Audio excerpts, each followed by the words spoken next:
Hello everyone. आज मैं आपको बताऊंगा कुछ कॉमन इश्यूज जो एक यूपीएससी एस्पिरेंट फेस करता है अपनी जर्नी में, अपनी तैयारी के दौरान। इसमें से कुछ इश्यूज के साथ आप में ज़्यादातर लोग रिलेट कर पाएंगे और इस वीडियो को बनाने का मेन मकसद, मेन मोटिव भी यही है कि आपको ये पता चल सके कि ये इश्यूज आपके लिए बस नहीं है, ये इश्यूज हर बच्चा फेस करता है, चाहे वो सिलेक्ट हो चाहे ना हो। तो सबसे पहला इशू ये है कि आप not able to sit for long hours, आप लंबे समय तक बैठ के नहीं पढ़ पाते। सारी कोचिंग है वो बताती हैं, या बहुत सारे जो मेंटर्स होते हैं वो बताते हैं, या टॉपर्स भी बताते हैं कि वो 2-2, 3-3, 4-4 घंटे तक बैठ के लगातार पढ़ते रहते थे। लेकिन आप में से बहुत लोग होंगे जो ऐसा नहीं कर पाते हैं। मैं भी ऐसा नहीं कर पाता था। मैंने कभी मोर देन 1 आवर से ज्यादा नहीं पढ़ा। ठीक है, कभी भी 1 घंटे से ज्यादा नहीं पढ़ा। और ये मैं झूठ नहीं बोल रहा, एकदम सच बता रहा हूँ कि कभी मैं 1 घंटे से ज्यादा लगातार नहीं पढ़ पाया।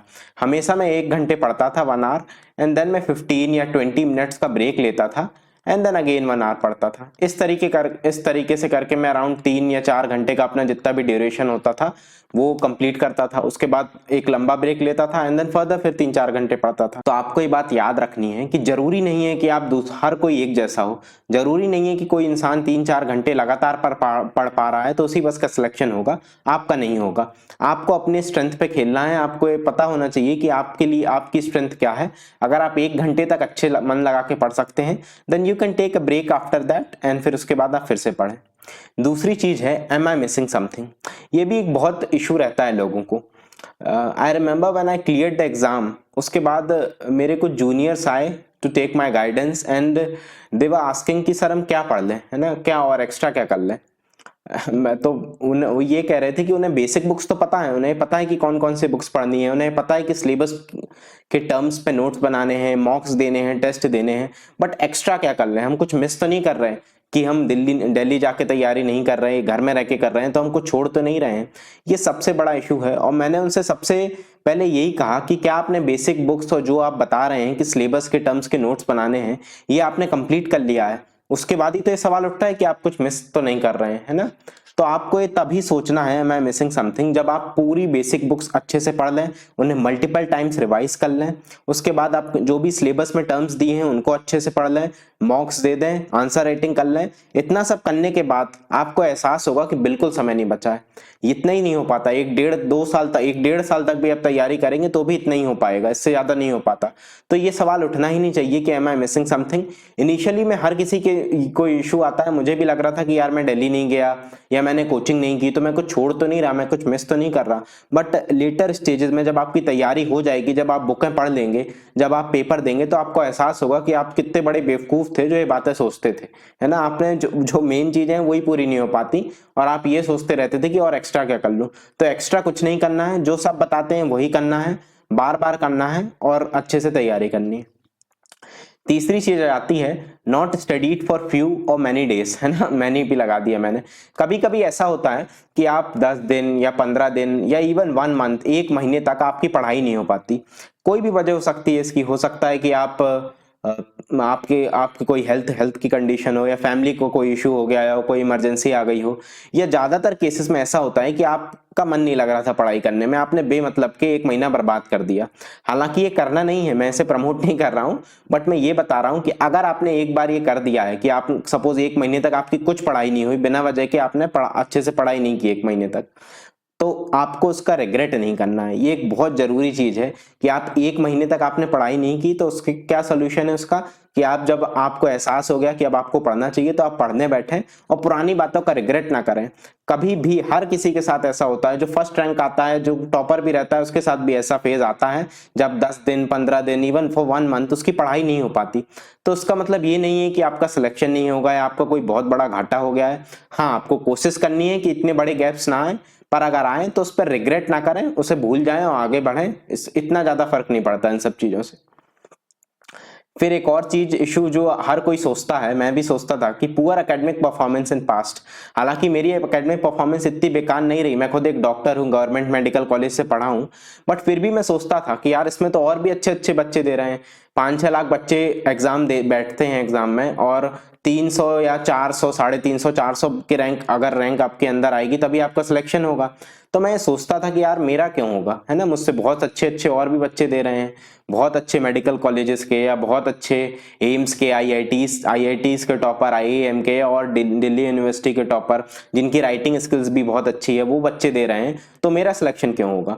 बट इस बात से आपको याद रखना है कि फर्क नहीं पड़ता, और इसका एक प्रूफ भी ये है कि बहुत सारे ऐसे बच्चे रहते हैं जो बहुत ही नॉर्मल कॉलेज से आते हैं, है ना, बहुत ही इतने अच्छे नहीं रहता उनका पास्ट रिकॉर्ड 10th में, 12th में, ग्रेजुएशन में मार्क्स, या बहुत ही नॉर्मल कॉलेज से रहते हैं, फिर भी वो फर्स्ट अटेम्प्ट में बहुत अच्छी रैंक ले आते हैं। और साथ ही ऐसे भी बहुत सारे बच्चे रहते हैं जो आईआईटी से, आईआईएम से भी, अच्छे मेडिकल कॉलेजेस से पढ़े रहते हैं, बट उनका सिलेक्शन नहीं हो पाता आफ्टर गिविंग मल्टीपल अटेम्प्ट्स। तो आपको पुअर एकेडमिक परफॉर्मेंस पे इतना ध्यान नहीं देना है, प्रेजेंट मैटर करता है। आप अगर आज हार्ड वर्क कर रहे हैं, आपकी आज अगर स्ट्रेटेजी अच्छी है, आप अगर आज हार्ड वर्क कर रहे हैं, then you will achieve the success. ठीक है, आपको सक्सेस मिल जाएगी। फिर एक और चीज आ जाती है इसी से रिलेटेड, एम आई गुड इनफ। ये भी इंसान को यही चीज हो गई कि आपको ये लगता है कि मैं, अब ये बार बार दिमाग में आता है, एम आई गुड इनफ। आप बहुत मेहनत कर रहे हैं, आप 1 साल से 2 साल से तैयारी कर रहे हैं, बट फिर भी मन में लगता है यार मैं निकलूंगा कि भी नहीं, है ना, मुझ में इतनी वो है कि नहीं क्षमता। बट आपको ये सेल्फ बिलीफ, मैंने इसके पहले एक वीडियो बनाया था जिसमें बताया था कि it's very important to have self belief. आपको अपने आप पर भरोसा होना चाहिए, और ये बहुत ज्यादा जरूरी है, तभी आप अपना 100% दे पाएंगे। तो बार बार आपको इस नहीं सोचना है एम आई गुड इनफ, इससे फर्क ही नहीं पड़ता, एवरीवन इज गुड इनफ, है ना। अगर आप मेहनत कर रहे हैं तो आपका सिलेक्शन हो जाएगा। एक और चीज जो आती थी, ये मुझे बहुत ज्यादा इशू होता था, लैक ऑफ गाइडेंस।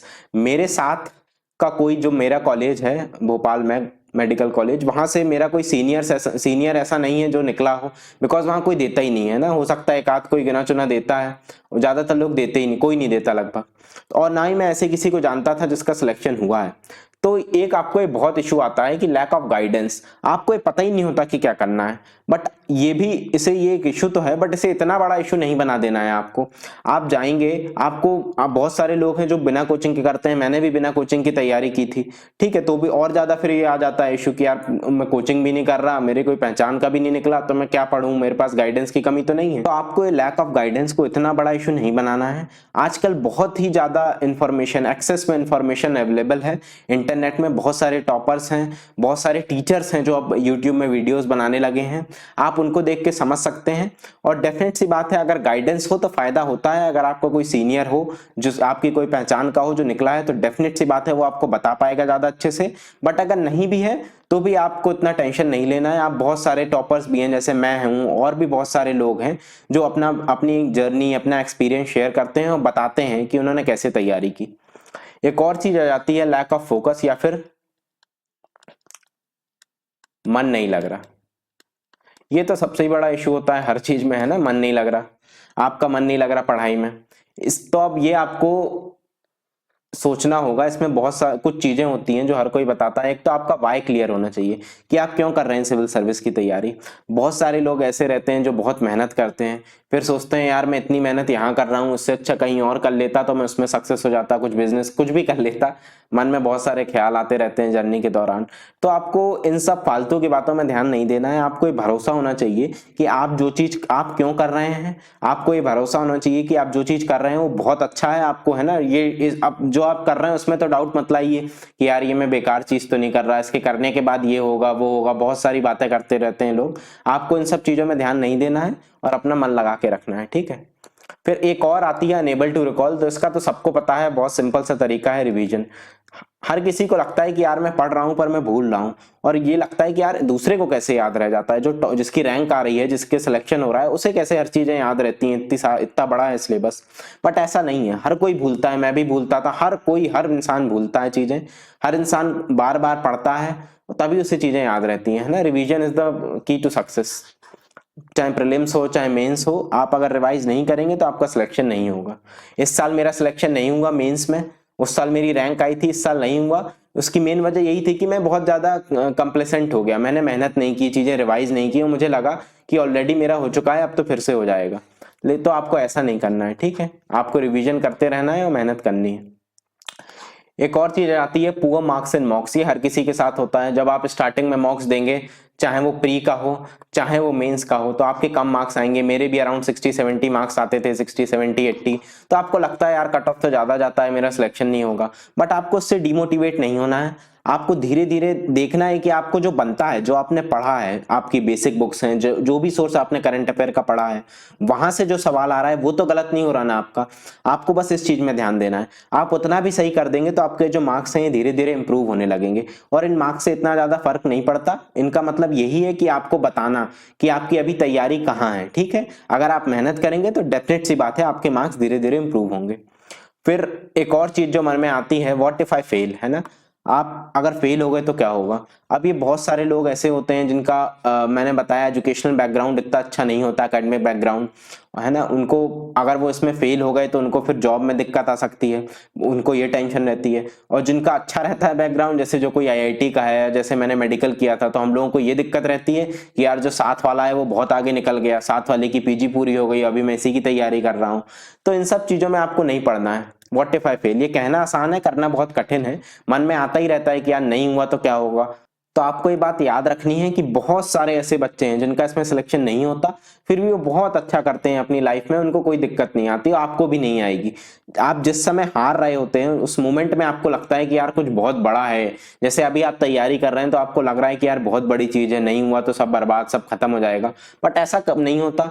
थोड़े समय तक आपको दुख होगा, उसके बाद फिर आप मूव ऑन कर जाएंगे। बहुत सारी और भी चीजें हैं जो आप कर सकते हैं, इतनी अच्छी है, इससे भी अच्छी बहुत सारी चीजें हैं। तो ये इश्यूज थे जो हर कोई फेस करता है, मैंने फेस किए थे, आप भी करेंगे। और ये बताने का मेरा मोटिव यही था कि आपको एहसास कराना कि आप कोई अनोखे नहीं हैं, आप कोई अलग नहीं है जो इश्यूज आपको ये हो रहे हैं। हर किसी को होते हैं, जो सिलेक्ट होता है उसे भी ये सारे इश्यूज होते हैं। बट अंतर यहाँ आ जाता है कि आप इन्हें हैंडल कैसे करते हैं। आपको ये सारी चीजें आपकी दिमाग में आएंगी, जो भी मैंने बताया वो नॉर्मल है बहुत, बट आपको ओवरडू नहीं करना है। आपको अपने आप पे कॉन्फिडेंस होना चाहिए, आपको आपका मोटिवेशन हाई होना चाहिए, और सबसे ज्यादा आपको एक डिसिप्लिन्ड वे में तैयारी करनी है। अगर आप डिसिप्लिन्ड रहेंगी कि आज मुझे ये चीज कंप्लीट करनी है, भले ही आपका दिमाग कैसा हो, आपका मन नहीं लग रहा, आपको टेंशन है 10 चीजें, फिर भी आपके मन में अगर ये क्लियर होगा कि मुझे आज ये कंप्लीट करना है, और आप एक डिसिप्लिन्ड वे में तैयारी करेंगे, तो आप ये सारी चीजें ओवरकम कर पाएंगे और आप भी सक्सेस अचीव करेंगे। Thank you all for watching.